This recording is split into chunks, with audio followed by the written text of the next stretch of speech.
Twelfth class बेटा, welcome again. Magnetism उम्मीदें कर रहे होगे, पढ़ रहे होगे। आज कोशिश है क्लोज करें इसको, देखते हैं।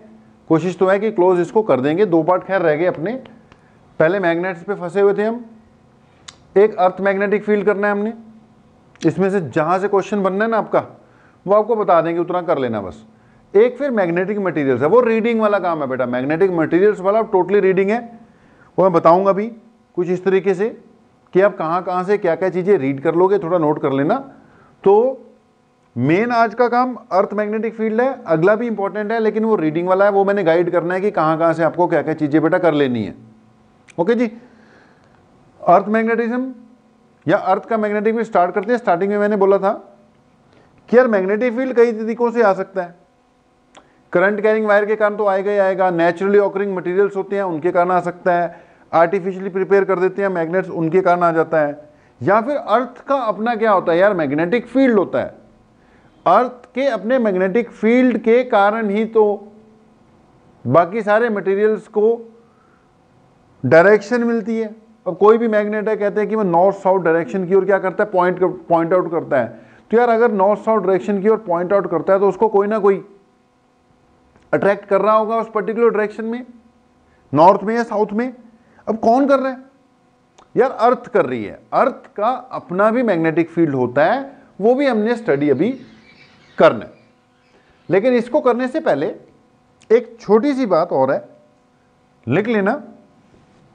गॉस लॉ इन गॉस, ये भी देख लो, लॉ इन मैग्नेटिज्म। यार क्वेश्चन ही ना आ जाए इस पे तो कुछ छोड़ेंगे नहीं, सब पकड़ लेंगे। गॉस लॉ इन मैग्नेटिज्म, ध्यान से सुनना। तुमने गॉस लॉ इन इलेक्ट्रोस्टैटिक्स पढ़ रखा है यार। इलेक्ट्रोस्टैटिक्स में क्या कहता था गॉस लॉ, कि अगर कोई क्लोज सरफेस है, क्लोज सरफेस के अंदर जो भी नेट चार्जेस हैं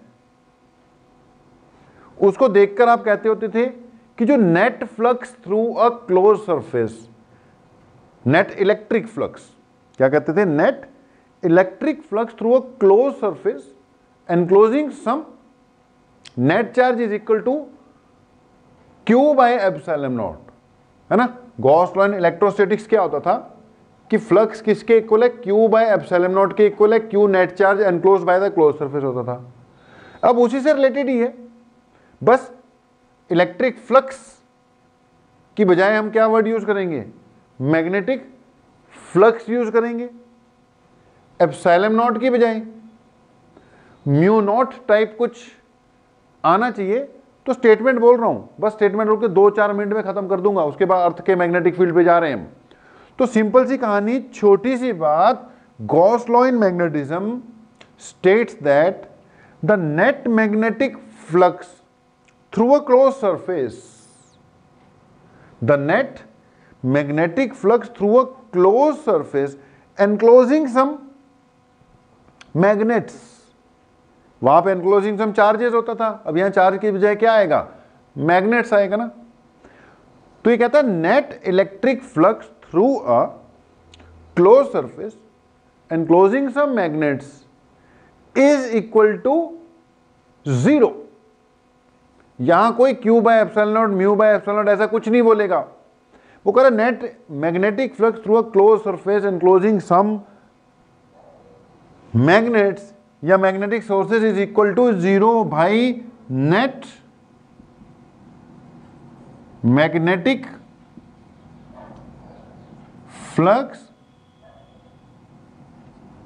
through a closed surface is always equal to 0, यानी कि B dot D S is always equal to 0। यहां क्या होता था, यहां लिखते थे आप E dot D S is equal to 0, यहां क्या लिखोगे, B dot D S is always equal to 0। अब ध्यान से सुनना क्यों यार, एक बात हमने पहले भी बोली कि इलेक्ट्रिक चार्जेस अकेले पॉजिटिव या अकेले नेगेटिव भी एग्जिस्ट कर सकते हैं। यानी इलेक्ट्रिसिटी में हम कहते हैं मोनोपोल्स एग्जिस्ट, मोनो यानी सिंगल पोल एग्जिस्ट करता है, अकेला पॉजिटिव भी आ जाएगा कहीं ना कहीं, अकेला नेगेटिव भी एग्जिस्ट करेगा।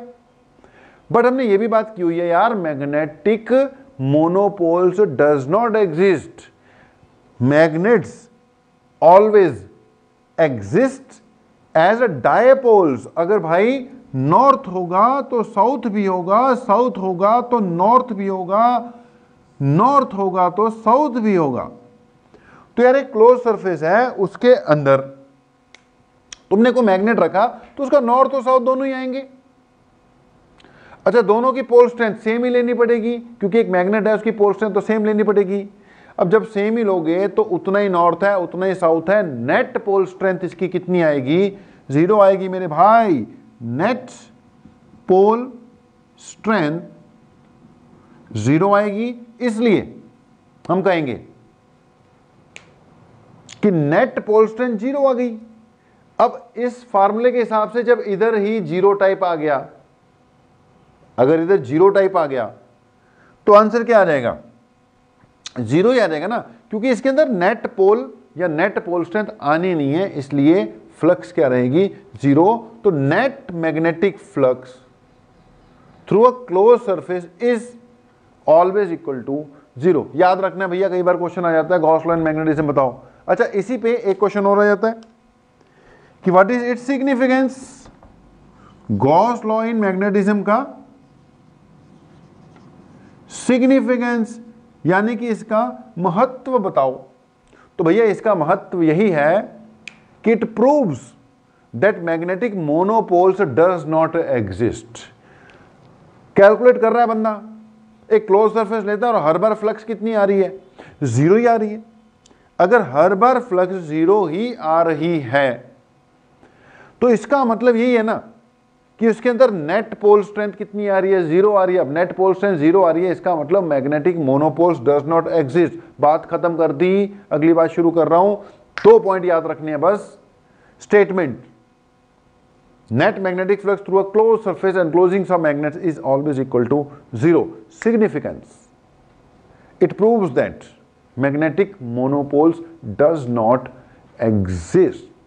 It proves that magnetic monopoles does not exist. यार ये स्टैंडर्ड क्वेश्चंस हैं, standard question. What is significance of Gauss law in magnetism? Board में 50 बार आया ये क्वेश्चन, इसका स्टैंडर्ड आंसर है। अच्छा, लास्ट में एक बार सिलेबस खत्म हो जाए, अब वीडियोस तो बन ही रही हैं, अब सब कुछ बनाऊंगा ना, लास्ट में हम लोग अपनी जो वीडियोस हैं वो स्पेशली बोर्ड क्वेश्चंस की स्पेशल वीडियोस बनेंगी। जब हम रिवीजन कर रहे होंगे कि चैप्टर वाइज जो जो क्वेश्चंस इंपॉर्टेंट क्वेश्चन आए हुए हैं उसकी असाइनमेंट आपको पहले मिल जाया करेगी, और उन सब का सॉल्यूशन तो खैर होगा, लेकिन फिर भी हम वीडियोस भी लेकर उसकी आएंगे जिसमें पूरा बोर्ड क्वेश्चंस कौन कौन से आए हुए हैं, previous year board papers discuss करेंगे। तो कुछ स्पेशल वीडियोस बोर्ड एग्जाम के लिए लास्ट में भी बननी है रिवीजन के वक्त। अभी फिलहाल सिलेबस करो, तो उसमें जब टॉपिक नहीं होंगे, सिर्फ क्वेश्चन ही आएंगे कि ये क्वेश्चन आता है इसका ये आंसर लिखना है, ये क्वेश्चन आता है इसका ये आंसर लिखना है, ये क्वेश्चन आता है इसका ये आंसर लिखना है। तो बोर्ड क्वेश्चंस पे स्पेशल वीडियोस भी आएंगी। अभी फिलहाल आपके नोट्स में बोर्ड क्वेश्चन लगे हुए होते हैं, उनको रीड आउट करते रहो। तो लेट्स स्टार्ट यार, अर्थ्स मैग्नेटिक फील्ड। अपना आज का मेन टॉपिक तो क्या है? अर्थ का मैग्नेटिक फील्ड, यानी let's start earth's magnetic field. यार बस मैं कंक्लूड कर दूंगा, ज्यादा इधर उधर की बातों में अर्थ के मैग्नेटिक फील्ड में जाऊंगा नहीं। 3 बातें मैंने करानी है। एक मैंने अर्थ के मैग्नेटिक फील्ड में कराना है एंगल ऑफ डेक्लिनेशन, एक कराना है एंगल ऑफ इंक्लिनेशन, और एक कराना है horizontal component of earth magnetic field, और आपस में उसकी रिलेशन करानी है। बेसिकली 3 बातों पे फोकस करना है, फैलेंगे नहीं। फैले तो ज्यादा नहीं है, हमने बोलता फैलेंगे नहीं, ज्यादा नहीं फैले, लेकिन अब टॉपिक को कवर करते करते थोड़ा सा फैलना पड़ गया। 2 लेक्चर सोचा था, 3 में जाके कवर अप हो रहा है, फिर भी ज्यादा नहीं फैले यार। अब फैलना भी नहीं है। अब अर्थ के मैग्नेटिक फील्ड में भी कंसाइज से करूंगा। 3 बातें मैं बोल रहा हूं करवानी है मैंने बेसिकली इसमें। एक अभी थोड़ी देर बाद बताते हैं, आएगा एंगल ऑफ डेक्लिनेशन, एक आ जाएगा एंगल ऑफ इंक्लिनेशन, जिसको एंगल ऑफ डिप भी बोला जाएगा, और एक आ जाएगा हॉरिजॉन्टल कंपोनेंट ऑफ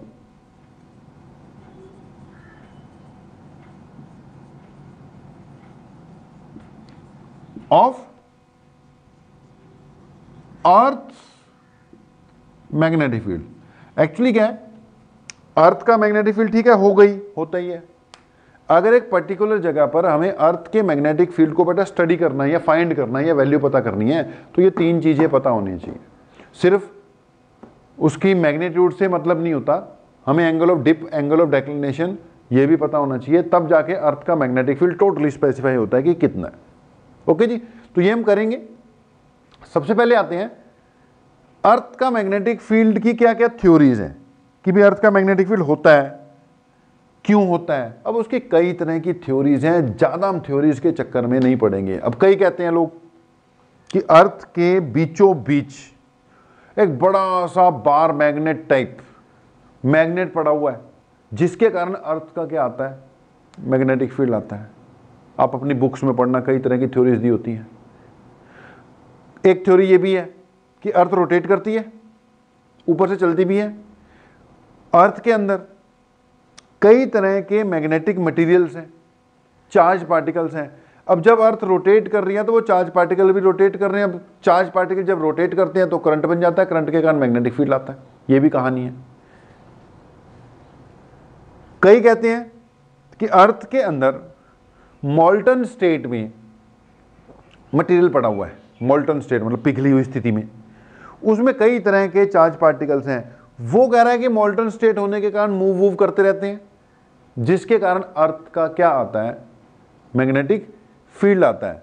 तो कई थ्योरीज हैं, सब चलती हैं। हम किसी एक को डिस्कस कर लेते हैं, जिसके हिसाब से ज्यादा सारी चीजें सही बैठ रही हैं। तो जो पहली वाली है ना, कि अर्थ के अंदर एक बड़ी सी बार मैग्नेटिक टाइप सिचुएशन क्रिएट हुई है, एक बड़ा सा बार मैग्नेट जैसे एक पड़ा हुआ है, वो एक सिचुएशन सी क्रिएट हुई है, और उसके कारण अर्थ का मैग्नेटिक फील्ड आता है। उसके हिसाब से रिजल्ट वगैरह चलो ठीक बैठ रहे हैं, तो एक्सप्लेनेशन उसी के हिसाब से होती है ज्यादातर बुक्स में या ज्यादातर जगह पर। अब पॉइंट ये है कि अर्थ के अंदर एक बार मैग्नेट पड़ा है बहुत बड़ा सा, तो उसका नॉर्थ किधर है, साउथ किधर है, ये भी देखना पड़ेगा। अब देखो बेटा, एक कंफ्यूजन आपके माइंड में रहेगी हमेशा कि नॉर्थ को तो नॉर्थ रिपेल करता है और साउथ को साउथ क्या करता है, रिपेल करता है। लेकिन अगर मैं एक मैग्नेट लेता हूं, फ्रीली सस्पेंडेड मैग्नेट, या एक मैग्नेटिक नीडल लेता हूं, तो मैग्नेटिक नीडल का नॉर्थ हमेशा अर्थ के नॉर्थ की तरफ जाता है और साउथ हमेशा साउथ की तरफ जाता है। जबकि होना क्या चाहिए था, नॉर्थ नॉर्थ की तरफ थोड़ी जाएगा, किस तरफ जाना चाहिए था उसको, साउथ की तरफ जाना चाहिए था। तो यार पॉइंट ये है कि जब लोगों ने मैग्नेटिक नीडल या मैग्नेट खोजे होंगे या नए नए पता लगे होंगे, तो उस वक्त जो मैग्नेट के पोल्स थे उनके नाम थोड़ी रखे हुए थे। मान लो अभी अभी एक ऐसे मटेरियल की खोज हुई जिसको फ्रीली सस्पेंड करो तो एक पर्टिकुलर डायरेक्शन में अलाइन करता है, एक पर्टिकुलर डायरेक्शन में अलाइन करता है। यार जो एंड नॉर्थ की तरफ जा रहा था ना, बंदों ने उसका नाम नॉर्थ रख दिया। जैसे मान लो ये एक मटेरियल मिला मुझे, मैंने इसको रस्सी में लटकाया, अबे बार बार इधर ही जाता है, इधर ही जाता है। जो नॉर्थ की तरफ जाता है वहां पेन से लिख दिया नॉर्थ, और जो साउथ की तरफ जाना था वहां पेन, उस पे पेन से लिख दिया साउथ। ओके, अब जब लिख दिया तो नाम पड़ गए, जब नाम पड़ गए तो सब कुछ उसके हिसाब से चलने लग गया। बाद में दिमाग में आया ओ यार नॉर्थ नॉर्थ की तरफ कैसे जा सकता है, लेकिन तब तक नाम वाम पढ़ चुके थे तो वो वैसे ही चलता है, वैसे ही चलता है। नॉर्थ की तरफ वो पॉइंट करता है, वो इसलिए क्योंकि उसको कहते हैं नॉर्थ सीकिंग पॉइंट, नॉर्थ की तरफ जो जा रहा है, तो उसके हिसाब से बेटा उन्होंने नाम रख दिए। अब उसको कवर अप हम ऐसे करते हैं कि ये अर्थ है, इसके अंदर जो bar magnet type situation create हुई है, उसमें फिर बोल दिया गया कि वो जो बार मैग्नेट है ना, इमेजिनरी बार मैग्नेट, जिसके हिसाब से सारे रिजल्ट वगैरह सब सही चल रहे हैं, उस मैग्नेट का जो साउथ है, उस मैग्नेट का जो साउथ है वो अर्थ की ज्योग्राफी के हिसाब से जो नॉर्थ है उस तरफ पड़ा हुआ है, और उस मैग्नेट का जो नॉर्थ है वो अर्थ की ज्योग्राफी के हिसाब से जो साउथ है। अब अर्थ का साउथ इस तरफ है, नॉर्थ इस तरफ है एज पर ज्योग्राफी, तो कहता है उसके अंदर जो मैग्नेट है वो उल्टे पड़े हुए मान लो, तो फिर सही बैठ जाएगा ना कि नॉर्थ वाली साइड पे उस मैग्नेट का साउथ है, तभी हमारा नॉर्थ उस तरफ खींचा चला जाता है, और साउथ वाली साइड पे उसका नॉर्थ है मैग्नेट का, तभी हमारा साउथ उस तरफ खींचा। तो बार बार से देखेंगे साउथ साउथ की तरफ जा रहा है, नॉर्थ पोल की तरफ जा रहा है। अब नॉर्थ पोल की तरफ क्यों जा रहा है? क्योंकि नॉर्थ पोल के अंदर जो मैग्नेट है, उस मैग्नेट का उस एंड पे क्या है? साउथ है। ओके जी, चलो मान लिया हमने कि एक मैग्नेट पड़ा हुआ है बहुत बड़ा। अब अगली बात कि वो जो मैग्नेट है ना, उसका जो एक्सिस है, कैलकुलेशन कहती है, रिजल्ट्स कहते हैं, मैं सीधा कंक्लूजन पे आ रहा हूं कि उसका जो एक्सिस है अर्थ के एक्सिस के साथ मैच नहीं करता है मेरे भाई, अर्थ के एक्सिस के साथ मैच नहीं करता है। अर्थ का मान लो ये पर्टिकुलर एक्सिस है, तो ये एक्सिस बेटा जी किसका हुआ? अर्थ का। इसको ज्योग्राफिक एक्सिस कहते हैं। ये कौन सा हो गया बच्चे? Geographic axis. ये अर्थ का ज्योग्राफिक एक्सिस है, ज्योग्राफी के हिसाब से। ये नॉर्थ हो गया और ये क्या हो गया? साउथ हो गया। अब इसके अंदर जो मैग्नेट पड़ा हुआ, मैग्नेट वो बिल्कुल सीधा नहीं पड़ा हुआ, वो इस एक्सिस के साथ मैच नहीं करता, वो थोड़ा सा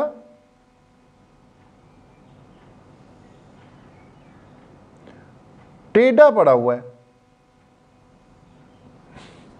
ओके जी, तो ये है वो मैग्नेट, इमेजिनरी मैग्नेट। इस एंड पे उस मैग्नेट का है मेरे भाई, और इस एंड पे उस मैग्नेट का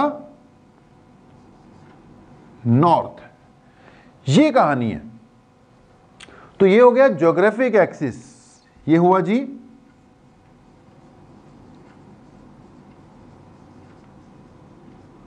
ज्योग्राफिक एक्सिस, और ये जो एक्सिस बना it will termed as magnetic axis. ये जो बच्चे एक्सिस बनेगा ये वाला,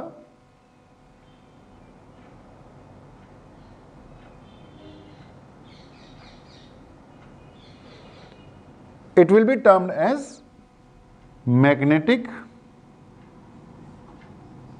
axis। ओके जी, तो एक तो ये कहानी है, एक मैग्नेटिक एक्सिस है, एक ज्योग्राफिक एक्सिस है। कहने का मतलब अगर हम किसी मैग्नेट को या मैग्नेटिक नीडल को फ्रीली सस्पेंड करेंगे तो ये नॉर्थ साउथ की तरफ अलाइन होगी, लेकिन बेटा जी जिस तरफ ये अलाइन होगी वो एग्जैक्ट नॉर्थ साउथ वाली लाइन नहीं होगी, एग्जैक्ट नहीं होगी, थोड़ा सा एंगल का फर्क रह जाएगा। एग्जैक्टली बिल्कुल जो मैग्नेट है, मान लो सामने नॉर्थ है, पीछे क्या है? साउथ है, तो जो मैग्नेट है वो बिल्कुल नॉर्थ साउथ के अलोंग नहीं जाता, थोड़ा सा एंगल बच जाता है, क्योंकि उसने इसके हिसाब से जाना है। वो मैग्नेटिक एक्सिस के अलोंग अलाइन करेगा। ज्योग्राफिक एक्सिस और मैग्नेटिक एक्सिस के बीच में हमेशा थोड़ा फर्क रह जाएगा एंगल का। उस एंगल को हम कहते हैं एंगल ऑफ डेक्लिनेशन। अभी थोड़ी देर में फिर बताएंगे। तो इसको कहेंगे हम एंगल ऑफ डेक्लिनेशन। ओके, क्या डेफिनेशन आएगी एंगल ऑफ डेक्लिनेशन की? सिंपल, कि it is angle between geographic axis and magnetic axis, geographic axis और मैग्नेटिक एक्सिस के बीच का जो एंगल होता है that is called angle of declination. तो एक ज्योग्राफिक एक्सिस हो गया, एक हो गया मैग्नेटिक एक्सिस। जो ज्योग्राफी के हिसाब से नॉर्थ है भाई उसको कहते हैं ज्योग्राफिक नॉर्थ, और जो तुम्हारा मैग्नेट बता रहा है कि ये है नॉर्थ उसको कहते हैं मैग्नेटिक नॉर्थ। अब ये तो है ज्योग्राफिक नॉर्थ, ये तो अंदर है ना, ये जो साउथ नॉर्थ ये तो अंदर है। मेरी मैग्नेटिक नीडल जो है वो ऐसे लाइन करेगी, मेरी मैग्नेटिक नीडल का नॉर्थ, ये मैग्नेटिक नीडल है मान लो मेरी, इसका नॉर्थ इधर पॉइंट कर रहा होगा, तो ये जो पोजीशन है ना ये इस तरफ नॉर्थ पॉइंट कर रहा था मैग्नेट का, या मैग्नेट, इसको कहते हैं मैग्नेटिक नॉर्थ। मतलब मैग्नेट के हिसाब से जो नॉर्थ आ रहा है वो थोड़ा हटकर आ रहा है, that is called magnetic north. ये क्या हो जाएगा, मैग्नेटिक साउथ। ये ज्योग्राफिक नॉर्थ और ये ज्योग्राफिक साउथ हो गया। तो ये सिचुएशन है बेटा। अब इसमें एक मैग्नेटिक एक्सिस हो गया, एक क्या हो गया, ज्योग्राफिक एक्सिस हो गया। ये इसके हिसाब से मैंने बता दिया। अब एक और बात सुनो, ये तो अर्थ पूरी दिख रही है ना तुम्हें। अब मान लो पूरी अर्थ नहीं दिख रही, हमें कहां पूरी अर्थ थोड़ी दिखती है भाई, हम तो जहां पर हैं उसका कुछ पोर्शन ही दिखता है। अब इसी डायग्राम को एक दूसरे तरीके से बनाने की कोशिश करते हैं। मान लो मुझे पता है कि सामने नॉर्थ है, इधर साउथ है, एग्जैक्ट वाला ज्योग्राफी वाला। तो ये जो एक्सिस आ रहा है भाई ये कौन सा हो गया, ज्योग्राफिक एक्सिस। और मेरा मैग्नेट जो है थोड़ा सा इससे हट के पॉइंट करेगा, तो ये जो लाइन आएगी ये क्या होगी, मैग्नेटिक एक्सिस। हम बीच की बातें छोड़कर सीधा काम की बात पे आ गए, दो बातों पे कंसंट्रेट कर रहे हैं, एक ज्योग्राफिक एक्सिस और एक मैग्नेटिक एक्सिस। जिस तरफ मैग्नेटिक नीडल अलाइन हो जाएगी, अगर ये मैग्नेटिक नीडल है तो ये मैग्नेटिक एक्सिस हुआ, तो ज्योग्राफिक एक्सिस थोड़ा हटके होगा। अगर इसको ज्योग्राफिक एक्सिस बोल दिया तो मैग्नेटिक एक्सिस बिल्कुल इसके साथ मैच नहीं करेगा। यहां पे दूसरे तरीके से बनाया हुआ है। अब इसी डायग्राम को मैग्नेटिक एक्सिस और ज्योग्राफिक एक्सिस को दोबारा लिख देंगे। ये अगर मैं बनाता हूं तो बात को समझना कि मान लो एक मैग्नेट है या मैग्नेटिक नीडल है अपने पास, उसको मैंने रख दिया, फ्रीली सस्पेंड कर दिया भाई, फ्रीली सस्पेंड कर दिया एक मैग्नेट को।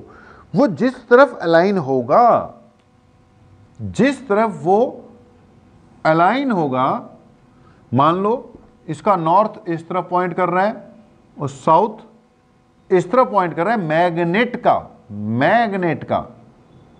ओके, तो ये जो लाइन बनी है मेरे भाई ये मैग्नेटिक एक्सिस है, मैग्नेटिक एक्सिस। जिस तरफ मैग्नेट अलाइन हो रहा है ये मैग्नेटिक एक्सिस है, मैग्नेटिक एक्सिस। ज्योग्राफिक एक्सिस इससे थोड़ा सा हटके होगा। अब अगर मैंने मैग्नेटिक एक्सिस यहां बना दिया तो ध्यान से सुनना, अगर ये मैग्नेटिक एक्सिस बना दिया तो ज्योग्राफिक एक्सिस इससे थोड़ा हटकर होगा ना, हटकर। तो ये मान लो ज्योग्राफिक एक्सिस है। अब बात को समझो, ये हमने ऊपर नहीं बनाया, ये 3 डायमेंशनल फिगर है। मैंने बोला ये मैग्नेटिक एक्सिस है और ये ज्योग्राफिक एक्सिस है। अंदर को बनाया, ये मैंने अंदर को बनाया है, ऊपर नहीं बनाया भाई। बोर्ड पे तो ऊपर ही बनाना पड़ेगा, ऑप्शन नहीं है ना। ये मैग्नेटिक एक्सिस है बिल्कुल सीधे वाला, और ये अंदर है, अंदर, अंदर की ओर। समझो बात को, ये मैग्नेटिक एक्सिस है तो मैंने ज्योग्राफिक एक्सिस ऐसे ऊपर नहीं बनाया, ये सेम प्लेन में अंदर की ओर बनाया है। ओके जी, तो ये अंदर की ओर है मेरे भाई, अंदर की ओर है। 3 डायमेंशनल फिगर है ये। ओके, सो जी क्या बोला मैंने, एक होता है ज्योग्राफिक एक्सिस एक होता है मैग्नेटिक एक्सिस, ये हो गया ज्योग्राफिक एक्सिस और ये हो गया मैग्नेटिक एक्सिस। बस समझाना रह गया भाई, बड़ी बात नहीं है, हो जाएगा, पर थोड़ा सा समझना पड़ता है जी, थोड़ा सा आपको समझना पड़ेगा। एक बार हो गया तो फिर कोई दिक्कत नहीं आनी है। ओके जी, तो ये अंदर की ओर है बेटा, ये कौन सा मैग्नेटिक एक्सिस है, मैग्नेट जिस तरफ अलाइन होगा, और ये ज्योग्राफिक एक्सिस है। इन दोनों के बीच का एंगल मैंने थीटा, देखो थोड़ी देर पहले बोला था कि एक होता है एंगल ऑफ डेक्लिनेशन, तो angle between geographic axis and magnetic axis is called angle of declination. सब डिफाइन कर दूंगा, पहले समझ लो। यहां पे उसी चीज को दूसरे एंगल से बना दिया, ये हुआ तुम्हारा एंगल ऑफ डेक्लिनेशन। ठीक है जी। अब ये जो प्लेन है ना बेटा, ये जो वर्टिकल प्लेन है, देखो ये हॉरिजॉन्टल लाइन थी, इससे जो वर्टिकल प्लेन नीचे की ओर दो बना दिए, एक बिल्कुल मैग्नेटिक एक्सिस के पैरेलल और एक टेढ़े वाला। ये जो मैग्नेटिक एक्सिस से मैंने प्लेन बनाया, इसको कहते हैं मैग्नेटिक मेरिडियन, और ये जो ज्योग्राफिक एक्सिस वाला प्लेन बनाया है, इसको कहते हैं ज्योग्राफिक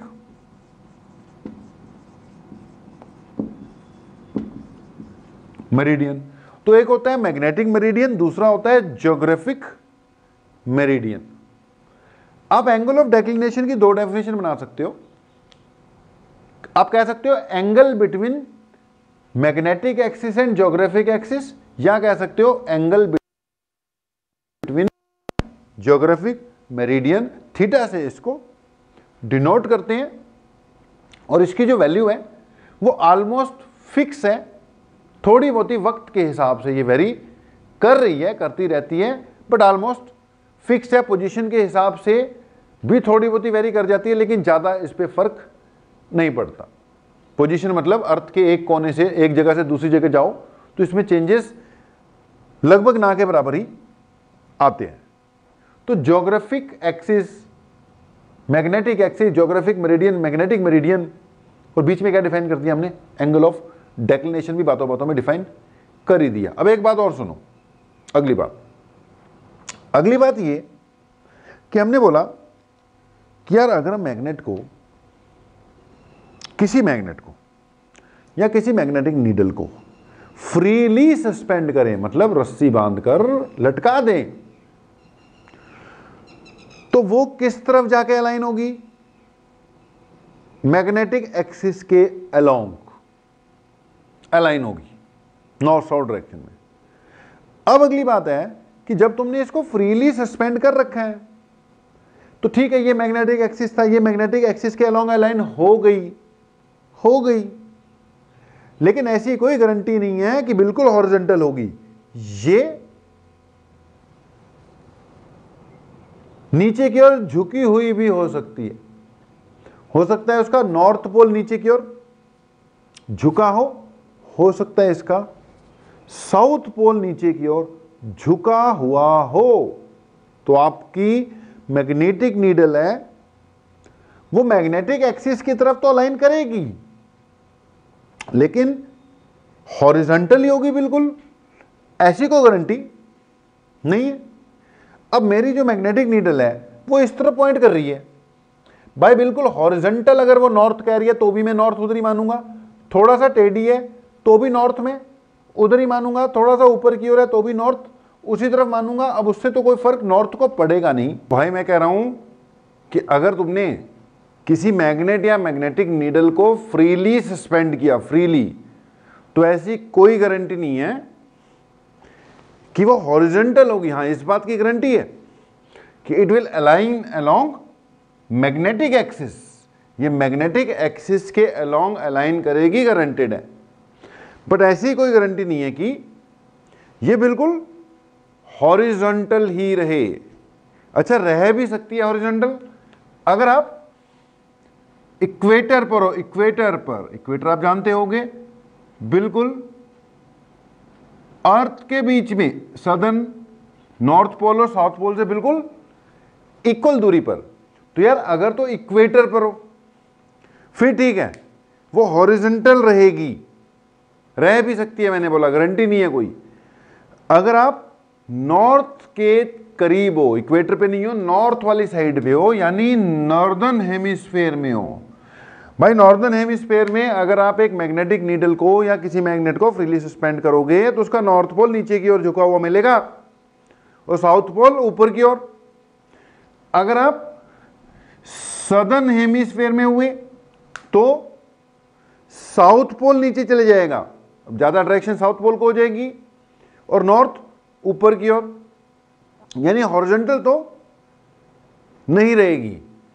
अच्छा, एक और बात, अगर आप पूरे भाई नॉर्थ पोल पे जाकर खड़े हो गए और वहां पे मैग्नेटिक फील्ड को, सॉरी मैग्नेटिक नीडल को या मैग्नेट को सस्पेंड करते हो, तो वहां पर ये बिल्कुल वर्टिकल हो जाने वाली है। नॉर्थ नीचे, भैया पांव के नीचे नॉर्थ है तो ये नॉर्थ नीचे की ओर चले जाएगा, नीचे अट्रैक्शन हो रही है इसको। अगर साउथ पोल पे जाके खड़े हो गए एग्जैक्टली साउथ पोल पर, तो भी ये वर्टिकल हो जाएगी, साउथ नीचे की ओर हो जाएगा। अब बात को समझ रहे होंगे। तो आपकी जो मैग्नेटिक नीडल है ना, मैग्नेटिक नीडल या मैग्नेट, यार हॉरिजॉन्टल की ऐसी कोई गारंटी नहीं होती, वो हॉरिजॉन्टल के साथ नॉर्मली तो अलाइंड ही रहेगी, किसी एक पर्टिकुलर एंगल पर इंक्लाइंड ही रहेगी। तो अगर ये एक फ्रीली सस्पेंडेड यार मैग्नेटिक नीडल है तो ये हॉरिजॉन्टल के साथ एक पर्टिकुलर एंगल पर इंक्लाइंड हो सकती है। ये डायग्राम आपका 3 डायमेंशनल डायग्राम है मेरे भाई। ये नीचे वाला प्लेन है, ये मैग्नेटिक नीडल इसी प्लेन में है, वो पीछे की तरफ है। बात को समझो, ये जो एंगल है ये हॉरिजॉन्टल प्लेन हो गया, ये मैग्नेटिक मेरिडियन है। ओके, वो जो ज्योग्राफिक मेरिडियन है वर्टिकली, उसको पीछे शो कर रखा है, और ये जो है इसी प्लेन में नीचे की ओर है। ओके जी, सो ये हो गया वर्टिकल प्लेन, ये मैग्नेटिक नीडल है, ये इस पर्टिकुलर डायरेक्शन में पॉइंट आउट कर रही है। ये रहा नॉर्थ उसका, ये रहा इसका साउथ। अच्छा, वैसे तो मैग्नेटिक एक्सिस के हिसाब से नॉर्थ ये है, साउथ ये है भाई। अगर मैं कहता हूं नॉर्थ ये है तो इधर ये नॉर्थ। अब इसको बताते बताते मेरी अगर डायरेक्शन थोड़ी टेढ़ी कर दी तो नीचे की ओर, तो भी नॉर्थ तो उधर ही रहेगा ना, या थोड़ा ऊपर की ओर, नॉर्थ तो ऊपर ही उधर ही रहेगा। तो इससे नॉर्थ को कोई फर्क नहीं पड़ना। हाँ, मैग्नेटिक नीडल बिल्कुल हॉरिजॉन्टल नहीं, थोड़ा सा नीचे की ओर, थोड़ा सा ऊपर की ओर भी शो करती है नॉर्थ, तो फिर भी वो सेम ही डायरेक्शन में हम मानेंगे पॉइंट आउट कर रही है। तो ये पॉइंट है यार। अब हमने बोला था 3 पॉइंट करने हैं अर्थ मैग्नेटिक फील्ड में, 3 बातें कुल मिलाकर आपको करनी है। एक, डेफिनेशन पता होनी चाहिए किसकी, एंगल ऑफ डेक्लिनेशन बेटा, एंगल ऑफ डेक्लिनेशन। दूसरा मुझे पता होना चाहिए एंगल ऑफ इंक्लिनेशन, जिसको हम एंगल ऑफ डिप भी बोलेंगे यार। और तीसरी बात जिसको हम बोलेंगे horizontal component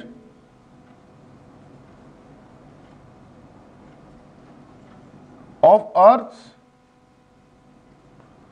magnetic field, BH से इसको डिनोट करेंगे। तो यार यहां तक उम्मीद है समझ में लगा होगा।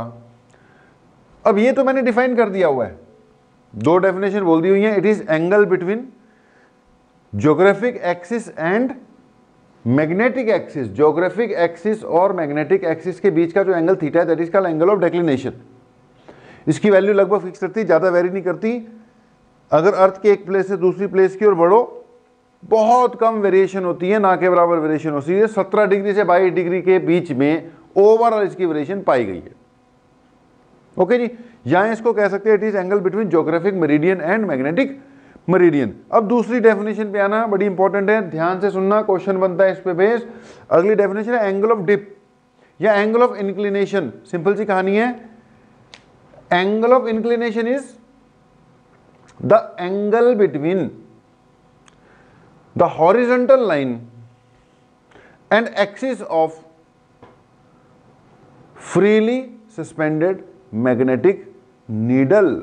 Horizontal line along magnetic axis, और जो फ्रीली सस्पेंडेड मैग्नेट है या मैग्नेटिक नीडल है, जो कि मैंने बोला बिल्कुल हॉरिजॉन्टल नहीं रहेगी, रहेगी मैग्नेटिक एक्सिस की तरफ लेकिन हॉरिजॉन्टली नीचे की रहेगी। अब इनके बीच का जो एंगल है ना that is called angle of dip. फिर से सुन लो, angle of dip is defined as the angle between the axis of freely suspended magnetic needle and the horizontal line along magnetic axis. Horizontal line along magnetic axis. तो इस हिसाब से मेरे भाई ये है हमारा एंगल ऑफ डिप। इसको मैं डिनोट करूंगा डेल्टा से। एंगल ऑफ डिप को हम किससे डिनोट कर देंगे? डेल्टा से डिनोट कर देंगे। तो किसी भी जगह पर यार अर्थ का अगर हमें मैग्नेटिक फील्ड बताना है तो उसका ठीक है मैग्नीट्यूड बताना पड़ेगा कि भाई इतना मैग्नेटिक फील्ड है, लेकिन उसकी डायरेक्शन वगैरह भी बतानी पड़ेगी। अब डायरेक्शन वगैरह कैसे बताते हैं? In terms of angle of dip and angle of declination. वैसे मैंने बोला डेक्लिनेशन में बहुत ज़्यादा वेरिएशन नहीं है, लेकिन फिर भी 17 डिग्री टू 22 डिग्री, 17 डिग्री से 22 डिग्री तक तो वेरी करता ही है। तो इसलिए वो भी बताना जरूरी है बच्चे। सो जी दो डेफिनेशन अपनी हो गई, एक एंगल ऑफ डिप, एक एंगल ऑफ डेक्लिनेशन। अब इसी डायग्राम को यार अगर मैं दोबारा बनाता हूं इजी कर कर, अब ये भी जरूरी है कंसेप्ट क्लैरिटी के लिए, तो यही जरूरी है बेटा। अगर सेम डायग्राम को थोड़ा सा मॉडिफाई कर कर बनाएं, आपने ये जो अभी फाइनल बनेगा ना अगर समझ में लग जाए तो आपने फाइनल वाला ही बनाना है। मुझे तो सारे बनाने पड़ेंगे ना एक्सप्लेन करने के लिए, धीरे धीरे लेकर आता हूं बात को। अगर आपको ये वाला क्लियर है तो आपने फाइनल वाला ही बनाना है बेटा जब भी एक्सप्लेन करना है। कुछ बातें हैं हम लोग सिर्फ आपके लिए बताते हैं, आपने सबको नहीं बतानी। यार ये बिल्कुल जो प्लेन वाला था ये था आपका मैग्नेटिक मेरिडियन, ये जो पीछे की ओर हमने शो किया था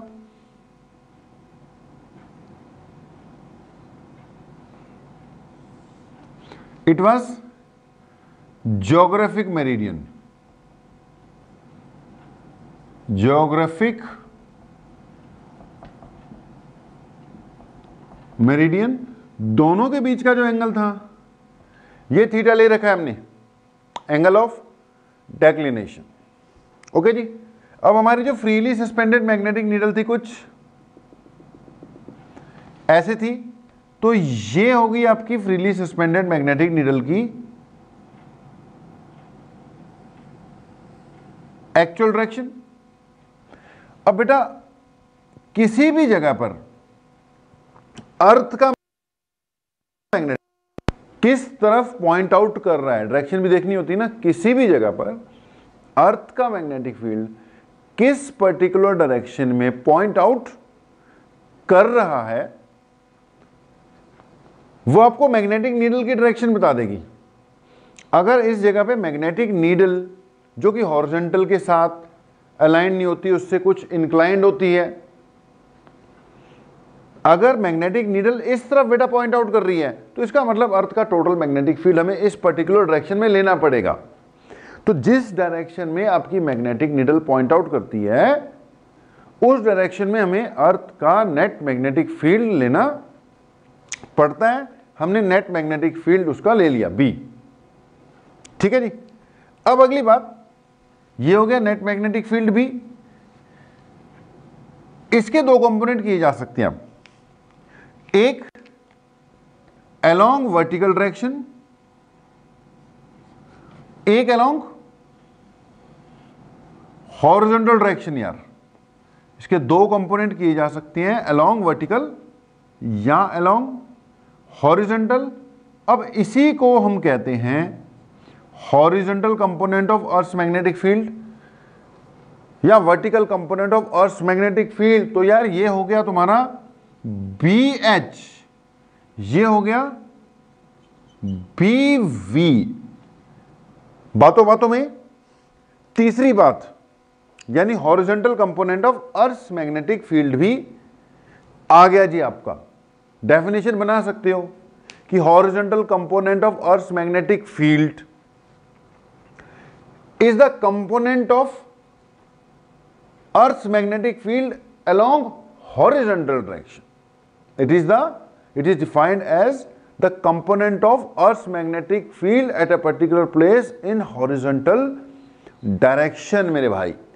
तो यार तीन चीजें मैंने बोला था बतानी है, एक एंगल ऑफ डेक्लिनेशन, एक एंगल ऑफ इंक्लिनेशन और एक angle of horizontal component of earth magnetic field. अब अगर किसी पर्टिकुलर जगह पर मुझे अर्थ का मैग्नेटिक फील्ड स्पेसिफाई करना है किसी को कि भाई यार अर्थ का मैग्नेटिक फील्ड इतना होता है, तो ये तीनों चीजें बतानी पड़ेगी। आपको डिप भी बतानी पड़ेगी, आपको हॉरिजॉन्टल कंपोनेंट भी बताना पड़ेगा, आपको डेक्लिनेशन भी बतानी पड़ेगी। इससे कंप्लीट पिक्चर हो जाएगी। इससे पिक्चर क्या हो जाती है, कंप्लीट हो जाती है, अर्थ का मैग्नेटिक फील्ड पूरी तरह से पता लग जाता है। That's why these three quantities are turned as elements of earth magnetic field. इन क्वांटिटीज को बेटा जी क्या कहते हैं, ये तीनों के तीनों कहलाएंगी आपकी elements of earth magnetic field. कल को यार क्वेश्चन आ जाएगा कोई कि what are the elements of earth magnetic field. Earth magnetic field के एलिमेंट कौन कौन से हैं, तो नाम दे देना बस, आता है एक नंबर में। Angle of declination, angle of inclination, horizontal component of earth magnetic field. कई बार क्वेश्चन आता है कि what are the elements of earth magnetic field and define them. तो यार नाम देकर इनको डिफाइन भी कर देना, कोई बड़ी बात नहीं है मेरे भाई। अर्थ का मैग्नेटिक फील्ड, फिर वही बात, पढ़ने लग जाओ तो फैल जाएंगे, फैलना नहीं है। जहां तक बता दिया उतना कर लो, उतने में से कोई ना कोई क्वेश्चन आने के चांसेस बने रहते हैं। ओके जी, अब यहां पर थोड़ा सा नोट वाली बात करते हैं और उसमें एक आधी चीज और आ जाएगी आपकी। ये जगह बना लो यार, ये मैग्नेटिक मेरिडियन पता ही है, ये ज्योग्राफिक मेरिडियन पता ही है आपको। ओके जी, तो ये हमारे पास सिचुएशन है, बात कोई बड़ी नहीं है। ये वाला एंगल एंगल ऑफ डिप था। ओके जी, अगर मैं एंगल ऑफ डिप की, जिसको एंगल ऑफ इंक्लिनेशन भी कहते हैं, एंगल ऑफ इंक्लिनेशन भी कहते हैं मेरे भाई, इसकी वैल्यू यार 0 से लेकर 90 डिग्री कुछ भी हो सकती है। It varies from 0 to 90 degree. अगर आप पूरे पूरे कहां हो इक्वेटर पर, तो डिप की वैल्यू क्या आएगी, 0 आएगी। हॉरिजॉन्टल थी ना मेरे भाई, इक्वेटर पे बिल्कुल हॉरिजॉन्टल है। नॉर्थ पोल हो साउथ पोल, इसकी वैल्यू पूरी पूरी क्या आ जाएगी, 90 डिग्री आ जाएगी, पूरी 90 डिग्री। पोल्स पे डिप 90 डिग्री, इक्वेटर पे 0 डिग्री। बाकी अभी कुछ भी हो सकता है, कुछ भी हो सकता है। इस पे बेस्ड क्वेश्चन बनते रहते हैं। और देख लो बेटा, बी के दो कंपोनेंट किए ना तुमने। अब इस फिगर में हम ये भी लिख सकते हैं कि जो B है it is equal to under root B V square plus B H square. जो B है जी net magnetic field that is under root B V square plus B H square. कुछ नहीं है, कंपोनेंट वाला फार्मूला लगा दिया, रिजल्टेंट वाला B इन दोनों का रिजल्टेंट है तो आंसर आ गया। और इस फिगर में क्या लिख सकते हो, आप लिख सकते हो tan of delta. tan delta is equal to tan of delta is equal to, देखो जरा, अगर इसको डेल्टा मानोगे सामने वाला परपेंडिकुलर है और ये वाला क्या हो जाएगा, बेस हो जाएगा। जो परपेंडिकुलर वाला है बेटा वो बी वी है और ये बेस बी एच है, तो tan delta equal to B V divided by B H. तो अर्थ के मैग्नेटिक फील्ड में कुछ एक ये बातें हैं, इनको कर लो, इनमें से भी कोई ना कोई क्वेश्चन आने के चांसेस बने रहते हैं यार। डेफिनेशन ही आ जाएगी, इस पे बेस छोटा मोटा न्यूमेरिकल आ जाएगा। डिप दिया होगा वो हॉरिजॉन्टल कंपोनेंट मांग लेगा, हॉरिजॉन्टल दिया होगा डिप मान लेगा। मतलब ये जो आपके सामने इस वक्त फार्मूले लिखे हैं ना, इन्हीं में से कोई ना कोई क्वेश्चन बनने के चांसेस आपके रहेंगे। अब करने को इसमें और भी बहुत बातें हैं डिप पर, फिलहाल इसको यहीं पर क्या करते हैं, क्लोज करते हैं। इतना पढ़ो, बाकी कुछ बातें अगर आनी होंगी तो जब आप क्वेश्चंस करोगे, न्यूमेरिकल्स वगैरह करोगे, वहां पे उसके बीच में अपने आप आते रहेंगी। तो इसके बाद इसी में एक मैग्नेटिक मटेरियल्स वाला कंसेप्ट रहता है, डायमैग्नेटिक, पैरामैग्नेटिक, फेरोमैग्नेटिक। अब यार वो जरूरी है, सीबीएसई के सिलेबस के हिसाब से अभी कल ही पता लगा कि रैशनलाइजेशन हो गई। रैशनलाइजेशन में कई कंसेप्ट्स उन्होंने रिमूव कर दिए हैं, जैसे कि बड़ी खुशी की बात है कि जो सबसे इंपॉर्टेंट टॉपिक था अपना साइक्लोट्रॉन, जिसको आपने रट लिया होगा अब तक, वो इन्होंने उड़ा दिया है। लेकिन कोई बात नहीं, ज़्यादा टेंशन मत लो, कर लिया तो कर लिया। वैसे भी अगर कोई टॉपिक्स इन्होंने रिड्यूस किए हैं ना, वो मैं वीडियोस में तो अब आपको प्रोवाइड कर ही दूंगा, क्योंकि यार इनका कोई भरोसा नहीं है कल को फिर क्या करेंगे। देखिए क्या पता एग्ज़ाम लेट कर दें और फिर से कहें कि नहीं जी हम तो पूरा सिलेबस ही डालेंगे, तो भरोसा कोई नहीं है इनका। इसलिए जो टॉपिक एक दो कटते हैं उनको मैंने छोड़ना वोड़ना नहीं है। कम्पिटिटिव एग्जाम देने आप लोगों ने, आगे जेई देना है, नीट देना है, सब आ जाने हैं उसमें। तो इसलिए ज़्यादा दिल में वहम मत पालना। और जो भी टॉपिक्स हैं ज़्यादा कैंसिल किए ही नहीं है, सारा का सारा चैप्टर कैंसिल किया होता तो दूसरी बात होती है, हम चलो ना करते उसको। लेकिन बीच बीच में से एक दो टॉपिक छोड़े हमने, वो करने हैं, बात खत्म। मैंने करवाने हैं, तुम लोगों ने करने हैं कम्पिटिटिव एग्जाम में।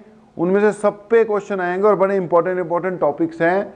तो इसलिए ज़्यादा दिल में वहम मत पालना कि ये कट गया वो कट गया। हमने सब खींच जाना है, सब कर जाना है। ओके, जब लास्ट में एग्जाम्स आएंगे ना, उस वक्त छोड़ेंगे कि भाई ये टॉपिक था, इसको रिवाइज करके जाने की जरूरत नहीं है। लेकिन अभी हम सब कुछ करने वाले हैं, एक एक दो दो जो टॉपिक कटे हैं।